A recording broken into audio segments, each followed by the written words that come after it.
Hey guys, welcome to the Centre Bounce. Today we're going to be reacting to what the competition are doing in terms of their early January selections on the Supercoach game this year. Stay tuned.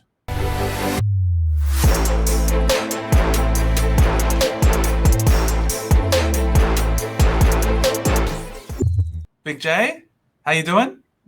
I'm good, mate. How are you? Very good, very good. I'm keen to suss out what people are doing this year so far. What are people thinking now that Mm. Supercoach is finally open? Everyone's putting out their videos, everyone's watching the videos. What do you reckon? Are we going to see some familiar names or are things going to be different? Mate, if half the teams don't have Will Gould, I don't know what people are doing. He's the January, February preseason king. You've got to put him in your team. He never plays a game, but it's always a good placeholder. I feel like Will Gould, if we see Will Gould a lot, it means that there are a lot of very experienced super coaches out Mm. there who are just well and truly riding the meme train here. If you don't have Will Gould, it's probably haven't been around for long enough No. to know to get the joke. So it's a pretty good litmus test, I guess. Mm-hmm. Yeah. If you're not the first or second year team, you probably got him in there. Otherwise, yeah, I don't know. Preseason hype's always a funny thing where we look at it and it's like if one person gets talked about once, they seem to be in everyone's team for half the preseason until, the last week in March when we've actually got to really pick our players. So keen to see what happens. Yeah, that's right. Him and Heaney, these two Sydney Mm. boys. There's always the dreaming of Heaney. Is Heaney? This is the year. Heaney will finally get his mid minutes. That's it. It's gonna happen. Yeah, you hear it every year. You hear it all the Oh, time. Heaney's finally getting his mid minutes. yeah, no But we'll complaints. we'll see. So this video, we'll be going through not every line. We'll just be going through the back line, the midfield, and the forward line, seeing what people are doing with the top 10 most selected players as of this date of recording, which is the 25th of January. So if you go later down the track and you find that the statistics are different, that's because a lot can change in a day on Supercoach. Okay, so here we are on the 25th of January. These are the 10 most highest owned players for the backline, the midfield, and the forward line. Okay, so I guess we'll start. First things first, we'll start with the backline. Big Mm. J, Campbell Chesser, 48% ownership. Is that high or is that high? Well, it's pretty high considering he's not actually going to be playing the first few weeks of the season. But he was talked about, and always these players who, first, not first years, but, second, third year players who have shown some promise, have been talked about a little bit, have played some games. They always get selected, right? Maybe he's just a placeholder, but he obviously won't be playing, so that number is really going to change pretty early. Yeah, I agree. And probably people are selecting him because he's got that DPP status. And I'm Mm. sure there are other people that people have selected, like a Ruben Jimby down at number 7, as you can see. He's also a defensive mid. Corey Wagner, also a defensive mid. So I guess it makes sense for people that they're picking these rookies that have these DPP status for swinging around. So people are, I think, playing to the flexibility here. Yeah, as we kind of said at the start, any news is good news in Supercoach, especially in January. There's 2 months until the season starts, so Corey Wagner's getting named by a couple of people. Chuck him in there. Around that price is probably a good placeholder anyway. So you'll get someone, his price maybe 123 or a bit more expensive there. Yeah, but probably a thing about Corey Wagner that I'm also surprised to see is I think there was a report that he also came Mm. off the ground in a match sim, also a little bit injured. So it seems at this early stage to me that people understand that. Yep, all right, they're players with maybe some injury concerns, but it's still January, and there should be time for them to be right come round one. So I can understand why they're willing to keep them in the team, right? Yeah, and there's probably a few people that have Supercoach Gold. They've made a team to start with, and then it's just kind of cycled into the season and they haven't really touched it yet. I know a few people definitely do that. They prefer, to get all the information in March and then make a team and not kind of get clouded by the things beforehand. I found it really interesting that the top two premiums there are Dacos and Tom Stewart, almost at 50%. And then the next one down is what? Jordan Dawson at 25 and Sicily at 24. So you've kind of got the best two selections that everyone's picking. And then what? One fourth of the competition's only picking Dawson and Sicily. What do you reckon? Yeah, it's really interesting, but I'm also not surprised with Dacos's high ownership. I mean, if you watched our locks video that's come up, you will see that I had Nick Dacos as a lock, and I think for him to be at 43% is not surprising to me. I'm more surprised about the Tom Stewart selection, how he's so much more highly owned than Dawson. Sicily is more expensive, so I can understand why people might decide to not go with Sicily. But to have Dawson almost double the ownership, half the ownership as Stewart, that for me I think is quite surprising, considering Stewart might be copying some tags early on in the season. So look, I guess I'm sure there will be a lot of change between now and the start of the year. But someone that I'm not surprised about is Connor McKenna being a top 4 ownership player. I think the guy for the price is an absolute no-brainer, right? Yeah, definitely. These kind of mature age players, sub 200K, who will come in, hopefully his best 22 and end up dominating. Every team should have him in there. Most teams should have Jinby in there. I think they're just catching up. The only mid-pricer in here that we can really see is Elliot Yeo, and he's probably on the more expensive end. I know there's been some talk about how well he's doing in the preseason. So it's kind of surprising seeing him and not like a Jack Bowes, that kind of thing, in the top 10. It's probably because, as you said before, hearing news in the preseason is so important, and we really hardly heard anything about Bowes so far this preseason compared to a Yo, who it could just be puff pieces coming out from West Coast, but the guy's full training the house down, playing in the midfield, and he's also playing rotating off halfback with Jimby as well. So, and it's just so fitting that the both of them are side by side, and you'd expect the guy with his history to score you a lot of points. For that price of $337, it could actually be cheap for him. Yeah, definitely. I've got both in my team at the moment, so see what happens. Yeah, likewise. Alrighty, so that's our top 10 owned defenders, which will bring us now to this is the forward line. Actually, we're gonna leave the mids to last. We're gonna leave the best, the most juicy line to last. We're gonna go with the forwards now, and it's no surprise. Well done, guys. Well done. You've got Dunkley first, but there's something really odd still. Why is this number only 64? What the hell? There's antipods in Supercoach that work, but not picking Dunkley and expecting him to drop enough in cash to warrant not picking him, barring getting concussion on like a 20. Oh, man, you got to pick him. He should be a lot higher than 64% owned.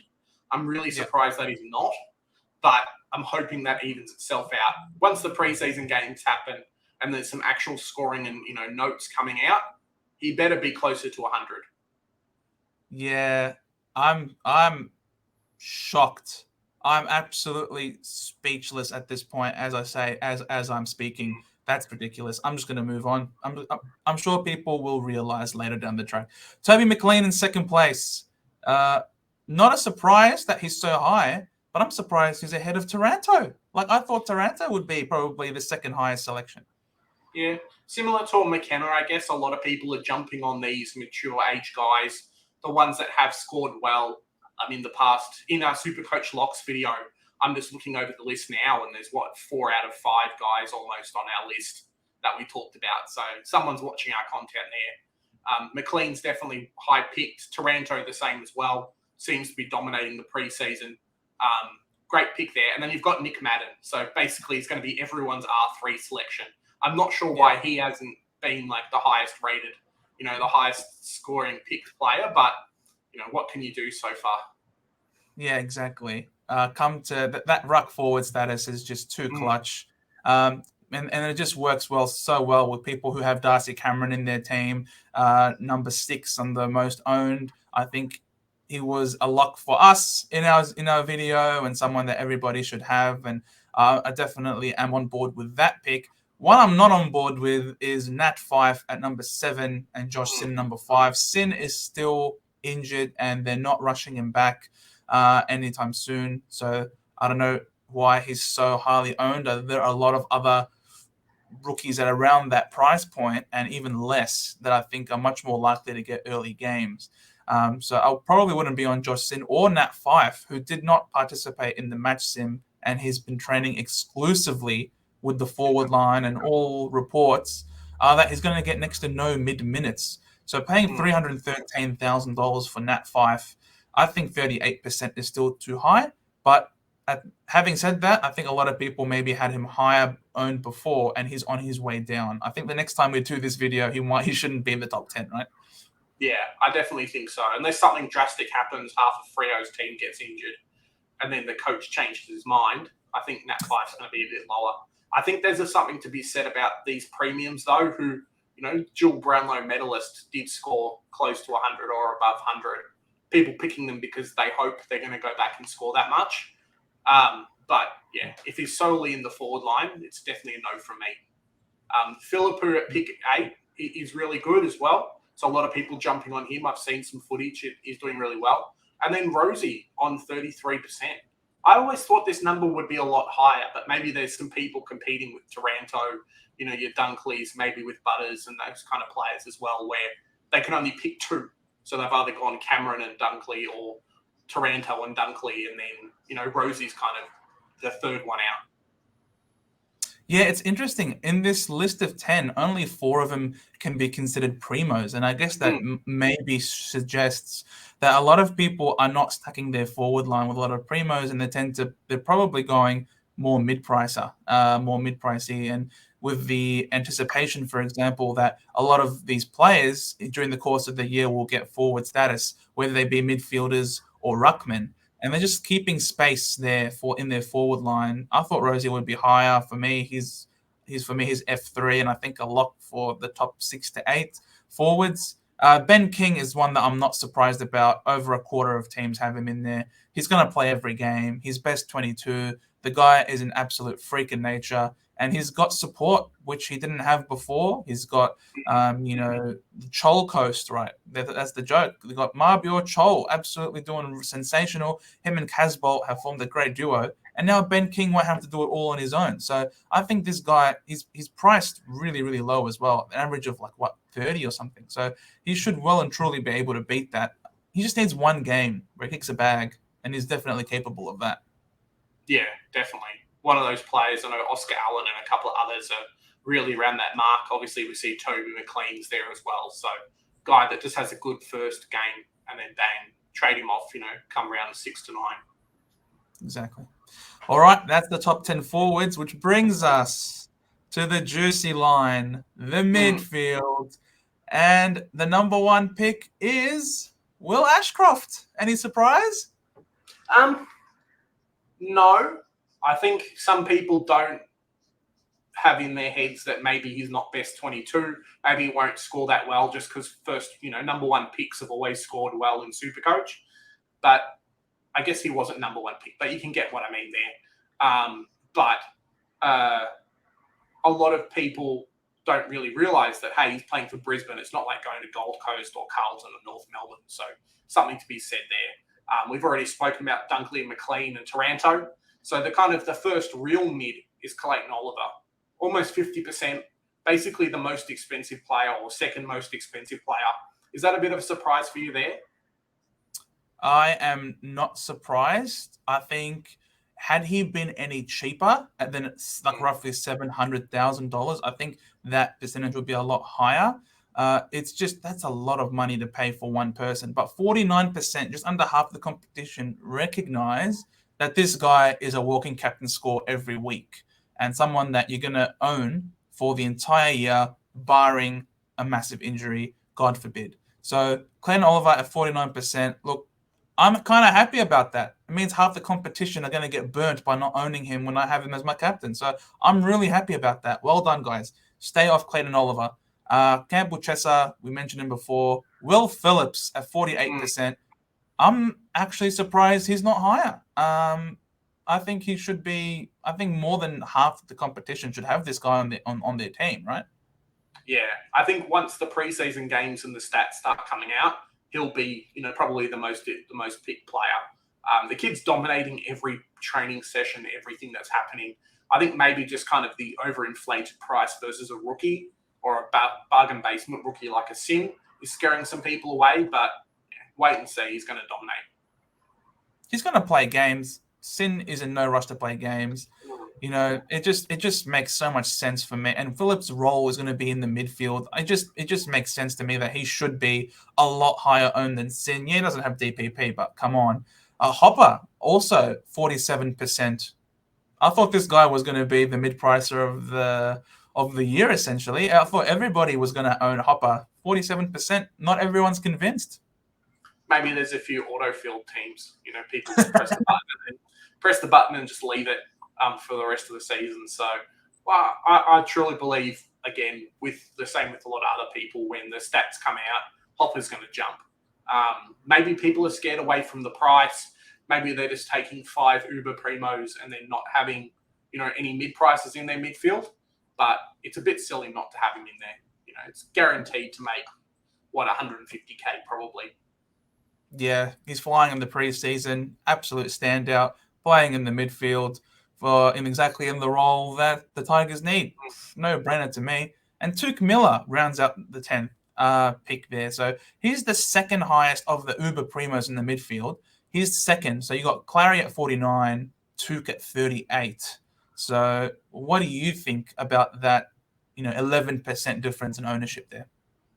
At 660K, he's not priced as high, so he won't drop as much in money. So maybe there's something to be said there. I haven't really analysed Gold Coast's first few games, so maybe people think he's going to dominate.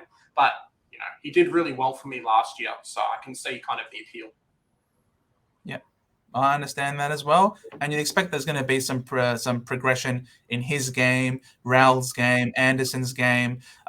So it won't just be all the attention on him. I mean, there was a game that he was double tagged against UWS, and I've never seen that before. So I don't think he should be copping that much attention this year. If you tag him a lot, I think Gold Coast are building a midfield where they can really harm you. It won't just be him. Yeah, definitely. Cool. So that rounds out all of the 3 lines, our impressions of the top 10 owned defenders, mids, and forwards. How are we looking, Big J? Are we looking to jump up really high up the ladder with some speculative picks that a lot of people, like for example, with not picking Dunkley? That's a lot of people not picking Dunkley. Oh, mate. I really hope these numbers start evening themselves out a lot higher, when it comes closer to the season. But if not, I'm going to be laughing. Yeah. Exactly. It's like taking candy from a baby. Guys, you got to watch these videos if you really want to understand why not picking Dunkley is not a good move. And the other players as well. We'll be bringing out all of these news of people who are injured, people who are flying on the track.